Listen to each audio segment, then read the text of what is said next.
અમદાવાદમાં યોજાનાર આઈપીએલ મેચને લઈ ટ્રાફિક પોલીસ સજ્જ છે। કોઈ પ્રકારની સમસ્યા ન થાય તે માટે તૈયારીઓ આરંભી દેવાઈ છે। મેચ દરમિયાન 1 જેસીપી, 3 ડીસીપી, 6 એસીપી સહિત 1200 પોલીસ બંદોબસ્તમાં રહેશે। ઉપરાંત મેચ સમયે જનપથ ટી થી સ્ટેડિયમ સુધીનો રસ્તો વાહન વ્યવહાર માટે બંધ રહેશે અને તેથી મેચ દરમિયાન વાહન ચાલકોને વૈકલ્પિક રૂટ ઉપયોગ કરવા માટે સૂચના અપાઈ છે। અમે અગત્યનો પોઈન્ટ રહે છે ટ્રાફિક બંદોબસ્તનો આઈપીએલમાં, કારણ કે 1.25 લાખ જેટલા માણસોનું અવરજવર અને સાથે વ્હીકલોનું અવરજવર રહેતું હોય છે, તો ખૂબ અગત્યનો બંદોબસ્ત થઈ જાય છે। અમારે આ વખતે 3 ડીસીપી કક્ષાના, 6 એસીપી કક્ષાના અને 1200 જેટલા જવાનો આમાં ખડે પગે બંદોબસ્ત કરશે।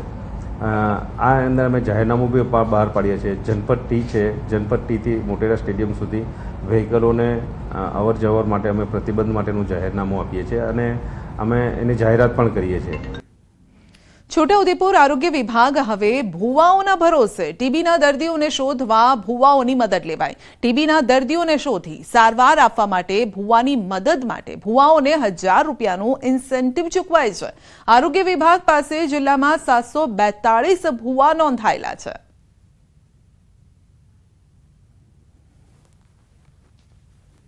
જે બળવા ભુવાની કામગીરી કરતા હોય છે, તો એવા વ્યક્તિઓની અમે એક વર્કશોપ કર્યો હતો। ટીબીના રોગ વિશે માહિતી આપવામાં આવી હતી અને ટીબીના રોગથી ગ્રસિત કોઈ વ્યક્તિ એમની પાસે આવતું હોય અથવા કોઈ દર્દીઓ આવતા હોય તો એવા લોકોને નજીકના આરોગ્ય કેન્દ્રમાં જો ટીબીના શંકાસ્પદ લક્ષણો હોય તો એ નજીકના આરોગ્ય કેન્દ્રમાં એમની ગળફાની તપાસ થાય અને એમની દવા કરવાની થાય તો એ દવા એ લોકો જો પોતે ગળાવવા માટે તૈયાર હોય તો એમને ડોટ પ્રોડક્ટ તરીકે પણ અમે વર્કશોપ કરીને સમજૂતી કરેલી છે, સમજ આપેલી છે।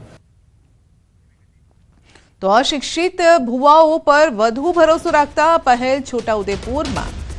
તો ભુવાઓ માટે યોજાયો વર્કશોપમાં ભુવાઓને અપાઈ ટીબી અંગે માહિતી। ટીબીના દર્દીઓ ભુવાઓ પાસે આવતા હોય છે, દર્દીને હેલ્થ સેન્ટરમાં મોકલવા માટે સમજૂતી અપાય છે। દવા આપવા માટે પણ ભુવાઓ પાસે સમજૂતી કરાઈ છે। તો બળવા ભુવા પણ દવા ખાઈને સાજા થયા છે। સકારાત્મક અભિગમ સાથે વર્કશોપ યોજાયો। વહેલું નિદાન, વહેલી સારવાર હેતુથી આ પહેલ કરાઈ છે। ઘણીવાર એવા બળવા ભુવા પોતે પણ આ દવા ખાઈને સાજા થયેલા છે, તો એમને પોતાને ખ્યાલ આવે છે કે ભાઈ ના, એમને દવાથી સાજા ટીબીથી મુક્ત થઈ શકાય છે। તો આ પ્રકારની કાર્યવાહી અત્રેના ટીબી વિભાગ છોટાઉદેપુર તરફથી કરેલી છે અને પોઝિટિવલી વહેલું નિદાન અને વહેલું સારવાર એ હેતુના કારણે એ હેતુથી આ એમને વર્કશોપની અંદર અમે ટીબી પ્રોગ્રામમાં જોડેલા છે। ભાવનગરના પાલીતાણાથી વાલીઓ માટે લાલબત્તી સમાન કિસ્સો સામે આવ્યો, જેમાં સ્કૂલ વાનના વિધર્મી ડ્રાઈવર દ્વારા 11 વર્ષની બાળકી સાથે અડપલા કરવામાં આવ્યા। પાલીતાણામાં આવેલ સિદ્ધક્ષેત્ર એજ્યુકેશન ટ્રસ્ટ સંચાલિત વિદ્યાલયમાં ધોરણ 6માં અભ્યાસ કરતી સગીરા સાથે સ્કૂલ વાનના ડ્રાઈવરે અડપલા કર્યા। ચકચાર મચી ગઈ। ડ્રાઈવરે અડપલા કરતા સગીરાએ તેની માતાને આ વિશે જાણ કરી। માતાએ શાળા સંચાલકો, આચાર્ય, ટ્રસ્ટીને આ અંગે જાણ કરી ડ્રાઈવરને સસ્પેન્ડ કરીને શાળાએ સંતોષ માન્યો છે, પરંતુ સગીરાના વાલીએ ડ્રાઈવર વિરુદ્ધ પોલીસ ફરિયાદ નોંધાવી તેમજ શાળા આ બાબતે સાથ સહકાર ન આપતી હોવાનો પણ આરોપ લગાવ્યો। મને સ્કૂલ તરફથી કોઈ રિસ્પોન્સ નથી મળ્યો અને કોઈ મારી સાથે પણ નથી આવ્યો। હું ત્યાં વાત કરવા ગઈ પ્રિન્સિપલને કે મારા છોકરી સાથે આવું થયું તો તમે મને કેમ જાણ નથી કરી? તો પ્રિન્સિપલ એવું કહે છે કે મારી ભૂલ છે બેન, કે મેં તમને જાણ નથી કરી, હું સ્વીકારું છું। મેં ટ્રસ્ટીને ફોન કર્યો કે તમે તો કહેતા હતા ને કે હું આવું છું, મિટિંગ કરું છું, આપણે તમારી સામે એ ભાઈને 2 લાફા મારું છું। મેં કીધું મને એ ભાઈને કે સસ્પેન્ડ કર્યો છે, હજી આનાથી બીજું શું કરવાનું? અહીંયા સમાધાન થઈ ગયું છે। મેં કીધું એને સસ્પેન્ડ કરવાથી બીજી સ્કૂલમાં નોકરી મળશે, એ બીજી જગ્યાએ ફરીથી એવું જ કરશે। તો કે ના કરે, અમે એને સ્ટ્રિક્ટલી કહી દીધું છે, સ્કૂલના આજુબાજુ બી ના ભટકે, આમ છે। મેં કીધું એવું કરવાથી એવા માણસો કંઈ સુધરે નહીં, એને તમે પોલીસ પાસે લઈ જાઓ તો જ એને ભાન પડે।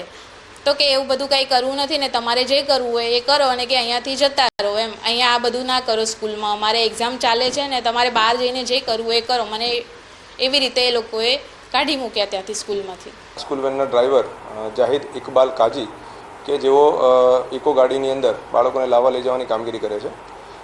સદરુ બાળકીને